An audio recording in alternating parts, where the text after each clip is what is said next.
There's a moment that most founders hit. Your business is still moving forward and great, you're still showing up. And actually, from the outside, everything looks fine. But inside, something feels like it's quietly shifted. Decisions feel harder than they should. And your week fills up, but nothing really moves forward. And you don't feel that growth buzz anymore. And you wake up one morning and actually start thinking, why does it feel heavy? And is it something I still love to do? If that's where you are right now, this video is for you. Because feeling that isn't that your business is failing. It's actually a signal. And once you know what it's actually trying to tell you, everything can change.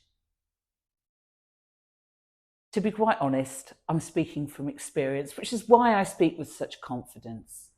It was 2008 and I was opening a brand in the big recession in the Netherlands. And on paper, the business looked strong. We were expanding, the numbers were working, 30 stores in a year. But one night, I found myself sitting in the garden at 3 a.m. with my hands up to the air, asking the universe, what else can I do? I had 75 million on my shoulders, and I was buried under a to-do list that convinced me that I was doing everything right, but it just felt heavy. Every decision came back to me. Every problem landed on my desk. And it was like I was sort of playing whack-a-mole with urgent tasks dressed up as progress. The busier we are, the more we think we're moving forward. And yet nothing actually was. My instinct was the same instinct most founders have in that moment. Push harder, work more, be more available. But the pressure didn't ease. Because really, the problem wasn't effort at all. And that night in the garden, I realized something. I was working harder than I ever had, but the business no longer felt like us, like me, like the whole team. Somewhere in the noise, in the speed, in this firefighting, our story had drifted. And when your story drifts, everything drifts with it. Your team, your customers, your energy. And that moment, as uncomfortable as it was actually the turning point. And it wasn't because I found a better strategy, just to be clear, but because I finally understood that the heaviness was trying to tell me something. And here's what I'd love you to be able to hear clearly in this moment. When your business feels heavy, it starts to feel heavy even, the instinct is to assume something's broken. Maybe you think you've made wrong decisions, that you're not working hard enough. But in almost every case I've seen, and the ones I've worked with, hundreds of founders, heaviness isn't about effort. It's actually about alignment. And at Wyseminds, we use a simple image for this. And I want you to think of your business as a bridge. And on one side, it's you, your purpose, your beliefs, and really the reason why you started this business in the first place.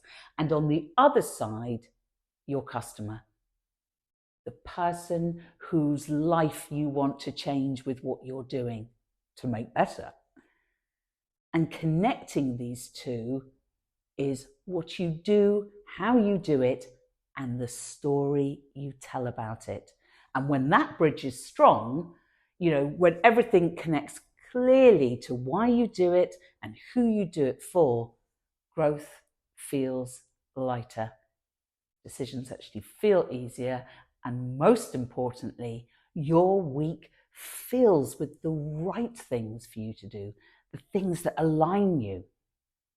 But when the bridge weakens, when your purpose sits on one side and your customer keeps moving on the other side, and in between the sort of story gets tangled, a little bit like 3G versus 5G, that's when heaviness really starts to set in. Not because you failed, but because the connection between these two vital pillars has gone and it's drifting. It doesn't announce itself. It just happens slowly through this busyness, through noise, through following other people's advice instead of your own clarity. And one day you look up and realize this business doesn't quite feel like yours anymore. And that's what happened to me.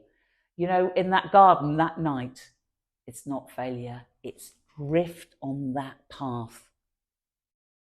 The morning after that 3 a.m. moment, through yawning, of course, I didn't restructure the business. I didn't go out and hire loads of different people or even a consultant.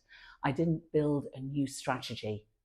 I went straight to the people closest to the front line, the team, you know, those that worked with the customer every single day.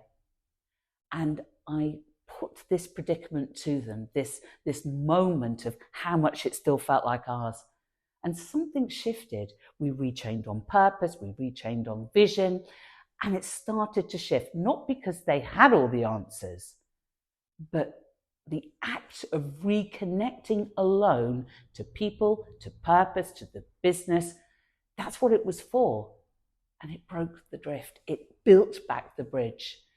We took back the culture. We united a shared direction, which wasn't on record sales, figures. 900 people moving together again. And that heaviness lifted. It's not immediate, it's not a pill, but it began to feel lighter from that moment and again and again.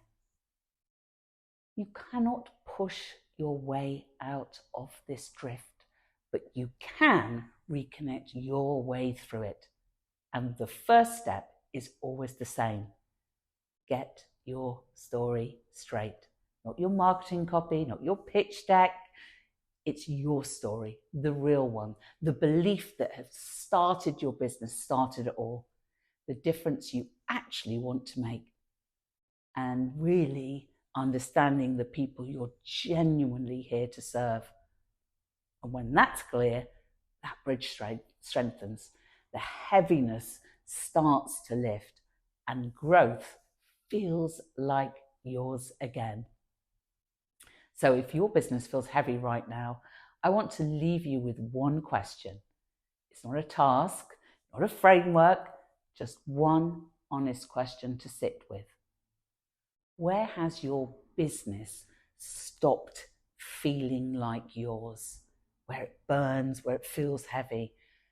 Maybe it's the work you're spending, your time on. Maybe you've just burdened with this to-do list you don't want. Maybe it's the customers that you're attracting. It just doesn't feel like those are the ones that you should be serving. Whatever this sounds like, you don't have to fix it today, but begin to notice it. Because that noticing, that moment of this honest recognition, which is, am I still loving what I do? Am I still living my story? Is where that shift begins. So if this resonates, the next videos go even deeper. Look at some of the shorts to understand how can you start to bring back your story for you.